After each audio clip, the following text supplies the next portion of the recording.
Hello friends, എല്ലാവർക്കും splendid ഡേയ്സിൻ്റെ മറ്റൊരു പുതിയ വീഡിയോയിലേക്ക് സ്വാഗതം. ഇന്ന് നമ്മൾ പറയാൻ പോകുന്നത് ആന്തൂറിയം ചെടികളിൽ കോമൺ ആയിട്ടുണ്ടാകുന്ന ഒരു 5 പ്രോബ്ലംസാണ്. അതിനുള്ള സൊല്യൂഷൻസും ഉണ്ട്. അപ്പോൾ ആന്തൂറിയം വളർത്തുന്നവർക്കൊക്കെ നേരിടുന്ന കുറച്ച് പ്രശ്നങ്ങളാണ്. അപ്പോൾ നിങ്ങളെല്ലാവരും വീഡിയോ സ്കിപ്പ് ചെയ്യാതെ കാണണം. ഓരോ പോയിൻ്റായിട്ടാണ് പറയുന്നത്.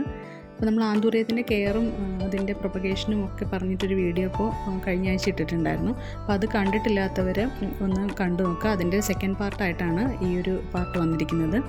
അപ്പോൾ വീഡിയോ ഇഷ്ടപ്പെട്ടാൽ നിങ്ങൾ ലൈക്ക് ചെയ്യുക, കമൻറ്റ് ചെയ്യുക, ഫ്രണ്ട്സിന് ഷെയർ ചെയ്ത് കൊടുക്കുക, ചാനൽ ഒന്ന് സബ്സ്ക്രൈബും ചെയ്യുക. അപ്പോൾ ഫസ്റ്റ് വൺ പൂക്കളിലുണ്ടാകുന്ന പ്രശ്നങ്ങളാണ്. അപ്പോൾ പൂക്കൾ ഇപ്പോൾ ഈ ചിത്രത്തിൽ കാണിച്ചിരിക്കുന്ന പോലെ പകുതി പൊട്ടിയ പോലെയൊക്കെ ഇരിക്കുന്ന പൂക്കളുണ്ടാവും.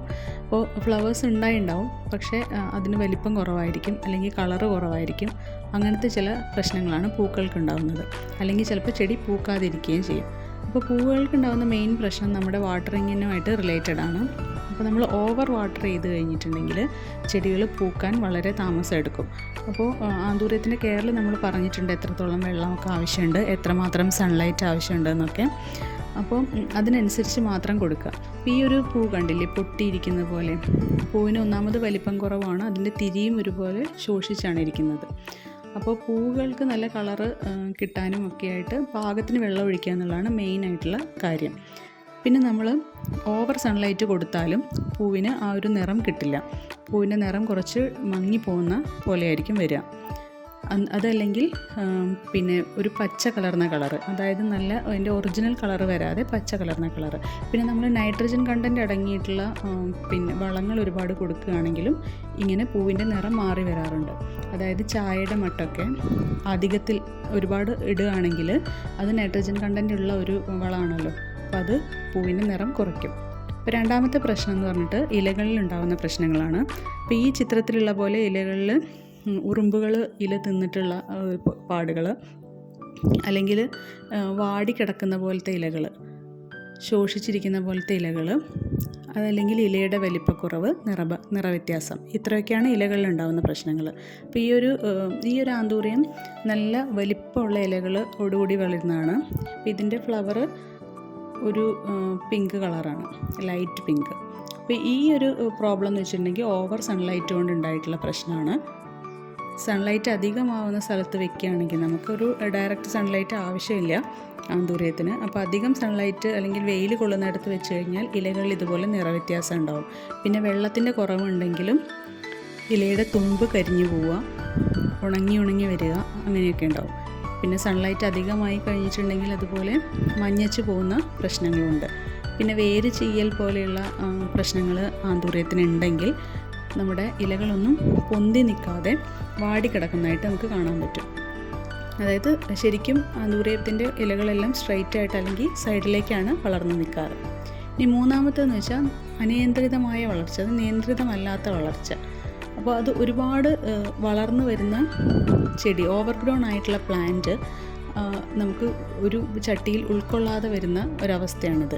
അപ്പോൾ പിന്നീടുണ്ടാകുന്ന ഇലകളെല്ലാം ചെറുതാവുകയും പൂക്കളുണ്ടാവാൻ താമസിക്കുകയും ഒക്കെ ചെയ്യും. അപ്പോൾ അതിന് ചെയ്യേണ്ടതെന്ന് വെച്ചാൽ കറക്റ്റ് സമയത്ത് റീപോട്ടിംഗ് ആണ് അതിൻ്റെ ഏറ്റവും നല്ല മെത്തേഡ്. അപ്പോൾ ഒരു ചെടി നമ്മളൊരു 1 വർഷത്തിനുള്ളിൽ എന്തായാലും മാറ്റി നട്ടിരിക്കണം. അതല്ലെങ്കിൽ ചില ചെടികൾ അതിലും കൂടുതൽ പെട്ടെന്ന് വളരുകയാണെങ്കിൽ ഒരു 6 മാസം ഗ്യാപ്പിൽ നമ്മൾ മാറ്റി നടണം. എന്നാലേ അതിനാവശ്യമുള്ള പോഷകങ്ങളൊക്കെ ലഭിക്കുകയുള്ളൂ. അടുത്തത് വേര് ചെയ്യലാണ്, 4ാമത്തെ പ്രശ്നം. അതാണ് മെയിനായിട്ടുള്ളൊരു പ്രോബ്ലം നമ്മൾ ആന്തൂറിയത്തിൽ കാണുന്നത്. നമ്മൾ സാധാരണ തൊണ്ടും കരിക്കട്ടയും പിന്നെ ഓടിന കഷ്ണങ്ങളും ഒക്കെയുള്ള പോട്ടിംഗ് മിക്സ്ചറൊക്കെ ആയിരിക്കും ഉപയോഗിക്കുന്നത്. ചിലർ മണ്ണും ഉപയോഗിക്കാറുണ്ട്. അപ്പോൾ നമ്മുടെ വെള്ളം അടിയിൽ കെട്ടിക്കിടക്കുമ്പോൾ അധികം ഒരു കട്ടിയില്ലാത്ത വേരുകളാണ് ആന്തൂറിയത്തിനുള്ളത്. അപ്പോൾ അത് ഒരുപാട് പെട്ടെന്ന് ചീഞ്ഞു പോവും. ചീഞ്ഞിട്ട് നമ്മൾ പുറമേക്ക് അത്ര അറിയാൻ പറ്റില്ല. നമുക്ക് ചെടി വാടി തുടങ്ങുമ്പോഴോ അല്ലെങ്കിൽ ഇലകളിലുള്ള വ്യത്യാസം കൊണ്ടോ ആയിരിക്കും നമ്മൾ ശ്രദ്ധിക്കുക. അപ്പോൾ വേര് മൊത്തം ചീഞ്ഞു പോയിട്ടുണ്ടാവും. അങ്ങനെയുള്ളൊരു പ്ലാന്റാണിത്. അതായത് റീപോട്ടിംഗ് ചെയ്യാനുള്ള ടൈം അത് മാറ്റി നടണം. അപ്പോൾ ഒരു വേര് ചീഞ്ഞ അല്ലെങ്കിൽ ഇത്രയും കേട് വന്ന ഒരു ചെടീനെ നമുക്ക് സംരക്ഷിക്കാൻ പറ്റും യഥാർത്ഥത്തിൽ അതിന് കെയർ കൊടുക്കുകയാണെങ്കിൽ. അപ്പോൾ അതെങ്ങനെ ഈ ചെടീനെ സേവ് ചെയ്യാം എന്നുള്ളത് ഇത് മാറ്റി നടുന്നതിനനുസരിച്ച് ഒരു വീഡിയോ ഞാൻ വേറെ ചെയ്യാം. അപ്പോൾ നിങ്ങളത് കണ്ടാൽ മതിയാവും. അപ്പോൾ ഈ ഒരു പ്ലാന്റ് നിങ്ങൾ കണ്ടല്ലോ, ഒരു കറുത്ത കളറായിട്ടിരിക്കുന്നത്, അതൊക്കെ തൊണ്ട് ഒക്കെ ചീഞ്ഞ് വേരിലേക്ക് രോഗം പിടിച്ച് പോയ ഒരു ചെടിയാണിത്. അപ്പോൾ വേര് ചെയ്യലൊരു മെയിൻ പ്രശ്നമാണ്. അപ്പോൾ നമുക്ക് പുറമേ ചെടിയുടെ ഇലകളും മറ്റും നോക്കിയിട്ട് നമുക്ക് കണ്ടുപിടിക്കാൻ പറ്റും. ഇതിൽ പുതിയൊരു മുള വന്നിട്ടുണ്ട്, പക്ഷെ അതുപോലെ തന്നെ കരിഞ്ഞു പോയി, തുടക്കത്തിൽ തന്നെ കരിഞ്ഞു പോയിരിക്കുകയാണ്. നമ്മൾ ചെടി വാടി നിൽക്കുന്ന കാണുമ്പോൾ വീണ്ടും വീണ്ടും വെള്ളം ഒഴിക്കും. അപ്പോൾ അത് വീണ്ടും വീണ്ടും ചെടിക്ക് പ്രശ്നമായിട്ട് വരികയാണ് ചെയ്യാറ്. 5ാമത്തെ പ്രശ്നം ഉറുമ്പ് ശല്യമാണ്. അത് വേര് ചെയ്യലിനോട് അനുബന്ധിച്ച് തന്നെ വരുന്ന പ്രശ്നമാണ്. അപ്പോൾ ചീഞ്ഞിരിക്കുന്ന വേരുകളിലേക്കൊക്കെ ധാരാളം ഉറുമ്പുകൾ വരും. അങ്ങനെ ചെടിയുടെ അടിഭാഗം മൊത്തത്തിൽ നശിച്ചു പോയിട്ടുണ്ടാവും. അപ്പോൾ ഈ പ്ലാന്റിൽ തന്നെ നമുക്ക് കാണാൻ പറ്റും. ഇങ്ങനെ പൊക്കി നോക്കുമ്പോൾ ഉറുമ്പുകളുണ്ട്. നിങ്ങൾക്ക് കാണുന്നുണ്ടോ എന്നറിയില്ല, പക്ഷേ ഉറുമ്പുകൾ നല്ലോണം ഉണ്ട്. അപ്പം ഉറുമ്പുകളുടെ ശല്യം തുടക്കത്തിലെ തന്നെ ഇലകളിലും മറ്റും കണ്ടു തുടങ്ങുമ്പോഴേ നമ്മൾ അതിനുള്ള വഴികൾ നോക്കണം. അപ്പോൾ ചെറിയ ചെറിയ രീതിയിലാണെങ്കിൽ നമുക്ക് മഞ്ഞപ്പൊടി ചെടിയിൽ തൂകി കൊടുത്താൽ ഒരുവിധം ഉറുമ്പൊക്കെ, കറുത്ത ഉറുമ്പായിരിക്കും, കടിക്കാത്ത ടൈപ്പ് കറുത്ത ഉറുമ്പായിരിക്കും അധികം വരിക. അതിനെയൊക്കെ നമുക്ക് ചെറിയ രീതിയിലൊക്കെ ആണെങ്കിൽ മഞ്ഞപ്പൊടി കൊണ്ട് മാറ്റാൻ പറ്റും. അതല്ലെങ്കിൽ കഞ്ഞിവെള്ളത്തിൽ മഞ്ഞപ്പൊടി ഇട്ടിട്ട് സ്പ്രേ ചെയ്ത് കൊടുക്കാറുണ്ട്. അങ്ങനെ എന്തെങ്കിലും മെത്തേഡ് ചെറിയ രീതിയിൽ പറ്റും. അധികമായി കഴിഞ്ഞാൽ നമ്മൾ ഉറുമ്പിനുള്ള മരുന്ന് സ്പ്രേ ചെയ്യണം. പക്ഷേ ചെടിക്ക് ഹാമാവാത്തത് നമുക്ക് അങ്ങനെ തന്നെ മേടിക്കാൻ കിട്ടും. പിന്നെ ഈ ലീഫൊക്കെ ഇങ്ങനെ റോട്ടായിരിക്കുന്നത് ഈ റൂട്ട്സ് ഡാമേജ് ആയതിന് ശേഷമാണ്. അപ്പോൾ ഇത്രയൊക്കെയാണ് ഇന്നത്തെ നമ്മുടെ വീഡിയോയിൽ ഉൾപ്പെടുത്തിയിട്ടുള്ള വിഷയങ്ങൾ. അപ്പോൾ നമുക്കൊക്കെ ആന്തൂറിയം ഇഷ്ടമാണ്. ആന്തൂറിയം വളർത്തിയെടുക്കാൻ കുറച്ച് കാര്യങ്ങൾ ശ്രദ്ധിക്കേണ്ട ആവശ്യമേ ഉള്ളൂ. എന്നും വർഷം മുഴുവൻ പൂ തരുന്ന ഒരു ചെടിയാണ് നമുക്ക്. ട്രോപ്പിക്കൽ പ്ലാന്റ് ആണ്. അപ്പോൾ ആന്തൂറിയം വളർത്താൻ അല്ലെങ്കിൽ വളർത്തിയിട്ട് ശരിയാവാത്തവരുണ്ടെങ്കിൽ ഇത്തരം പ്രശ്നങ്ങളൊക്കെ ഒന്ന് ശ്രദ്ധിച്ച് അതിനുള്ള പോംവഴി കണ്ടെത്തേണ്ട ആവശ്യം മാത്രമേ ഉള്ളൂ. ഞാൻ എപ്പോഴും പറയാറുള്ളത് പോലെ ഓരോ ചെടിക്കും പരിചരണം വ്യത്യസ്തമാണ്.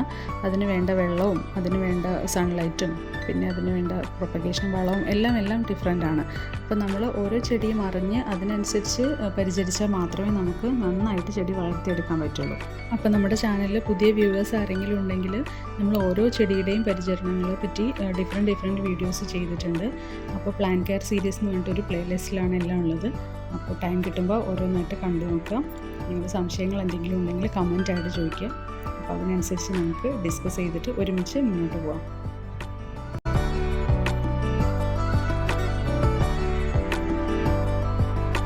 അപ്പോൾ ഇന്നത്തെ വീഡിയോ നിങ്ങൾക്ക് ഇഷ്ടപ്പെട്ടു എന്ന് വിചാരിക്കുന്നു. അപ്പോൾ ഗാർഡനിങ് വീഡിയോസും ലാൻഡ്സ്കേപ്പ് വീഡിയോസുമാണ് നമ്മുടെ ചാനലിലുള്ളത്. ആരെങ്കിലും സബ്സ്ക്രൈബ് ചെയ്യാതെ കാണുന്നവരുണ്ടെങ്കിൽ ഒന്ന് സബ്സ്ക്രൈബ് ചെയ്തിട്ട് സപ്പോർട്ട് ചെയ്യണം. കൂടെയുള്ള ബെല്ലൈക്കൺ കൂടി ഒന്ന് പ്രസ് ചെയ്യണം. എന്നാലേ പുതിയ നോട്ടിഫിക്കേഷൻസ് നിങ്ങൾക്ക് കിട്ടുള്ളൂ. അപ്പോൾ താങ്ക്സ് ഫോർ വാച്ചിങ്.